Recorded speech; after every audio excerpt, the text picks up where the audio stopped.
জঙ্গল পথে দ্রুত গতিতে চলা গাড়ির সঙ্গে সংঘর্ষে প্রাণ হারালো একটি বাইসন। আবারও দ্রুত গতির বলি হতে হলো বন্যপ্রাণকে। ঘটনাটি ঘটেছে শুক্রবার সকালে জলপাইগুড়ি জেলার চাপড়ামারি জঙ্গলের বুক চিরে যাওয়া চালসা থেকে নাগরাকাটাগামী 17 নম্বর জাতীয় সড়কে। ঘটনা প্রসঙ্গে স্থানীয় সূত্রে জানা গিয়েছে, দিন সকালে চাপড়ামারি জঙ্গল থেকে বেরিয়ে একটি বাইসন সম্ভবত রাস্তা পারাপার করছিল। সেই সময় ওই পথ দিয়ে দ্রুত গতিতে ছুটে আসা একটি 4 চাকার গাড়ি এই বিশালাকার বন্যপ্রাণীটিকে সজোরে ধাক্কা মারে। বন্যপ্রাণ এবং গাড়ির সংঘর্ষে ঘটনাস্থলে মৃত্যু হয় বাইসনটির। যদিও এই সড়ক পথে রীতিমতন সাইনবোর্ড টাঙিয়ে লেখা আছে, বন্যপ্রাণ পারাপার করার রাস্তা ধীরে চলুন। ঘটনার খবর পেয়ে বন বিভাগের কর্মীরা ঘটনাস্থলে পৌঁছে গিয়ে মৃত বাইসনটির দেহ উদ্ধার করে। ঘটনা প্রসঙ্গে বন বিভাগের খুনিয়া রেঞ্জের রেঞ্জ অফিসার সজল কুমার দে জানান, একটি মারুতি ওমনি গাড়ির সঙ্গে ধাক্কা লেগে বাইসনের যে কারণে বাইসনটি মারা গিয়েছে, গাড়িটিও ক্ষতিগ্রস্ত হয়েছে। আজকের যে দুঃখনীয় ঘটনাটা ঘটলো বাইসন আর অমনির সাথে, যে অ্যাক্সিডেন্টটা হয় মারুতি ভ্যানের সাথে, এটার একটা কোথাও না কোথাও রিজন হচ্ছে যে স্পিড লিমিটটা না মেনটেন করা। বা আপনি দেখুন, এই যে করিডোরগুলো মার্ক করা আছে, সেখানে যদি সবাই একটু কেয়ারফুলি গাড়ি চালায়, স্পিড লিমিটগুলো যদি মেনটেন করা হয়, তাহলে নিশ্চয়ই এই দুর্ঘটনাগুলো আমরা আগে রুখতে পারবো। একটা যে কোনো হয়তো ব্যক্তিরও প্রাণের একটা ক্ষতি হতে পারে। বাইসনটা তো মারা গেছেই, পাবলিক এইভাবে যদি অ্যাক্সিডেন্ট করে, আপনারা সবাই জানি হাইওয়ে সাইডটা কতটা ডিপ, যদি গাড়িটা কোনোভাবে ধাক্কা খেয়ে পড়ে যেত তাহলে হয়তো পাবলিকেরও খুব বেশি ক্ষতি হতো।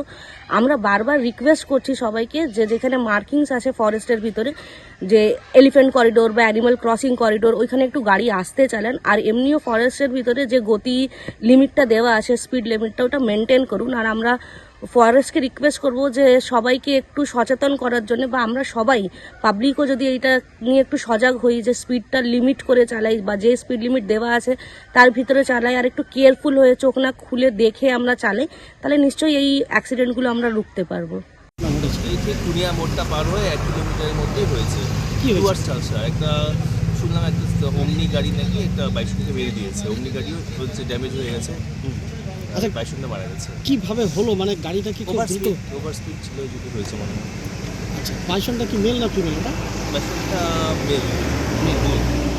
আপনারা মানুষকে কি বার্তা দেবেন জঙ্গলে? এই বার্তা দেবো যে যেহেতু খুনিয়া মোড় না, ঠিক জলঢাকা রিভার থেকেই একদম নিউ পাঞ্জরা ভিলেজটা পার হয়ে একদম জঙ্গল রাস্তা, সেহেতু একটু স্পিডটা কন্ট্রোল করতে হবে। 30 এবং স্পিড যাওয়া যাবে না, গেলেই এরকম একটা অনিষ্ট ঘটনা ঘটে যেতে পারে। এখানে তো স্পিড ব্রেকারও বোর্ড লাগানো আছে, তারপরেও এই যে রাস্তায় জোরে চলছে, তো কি বলবেন এসব?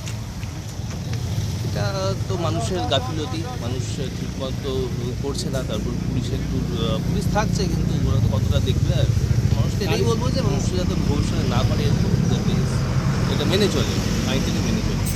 আচ্ছা, গাড়িটার বিরুদ্ধে কি ব্যবস্থা নেবেন, গাড়ির মালিকের বিরুদ্ধে? গাড়িটার বিরুদ্ধে কি ব্যবস্থা নেওয়াই হবে, যেহেতু স্পিড ছিল, গাড়িটার জন্যই মারা গেছে বাইসনটা। সেহেতু দেখা যাক। এখন এটা তো এরিয়াটা পাঞ্জরা এরিয়া, ওরাই করছে। গাড়ির চালক কি অবস্থায় আছে? শোনা যাচ্ছে যে চালক তিনি ভর্তি আছে হাসপাতালে, কে বা কারা ভর্তি করে দিয়েছে আমাদের আশা। আপনার নাম, designation? Sajal Kumar De, Khunia wild life squad range.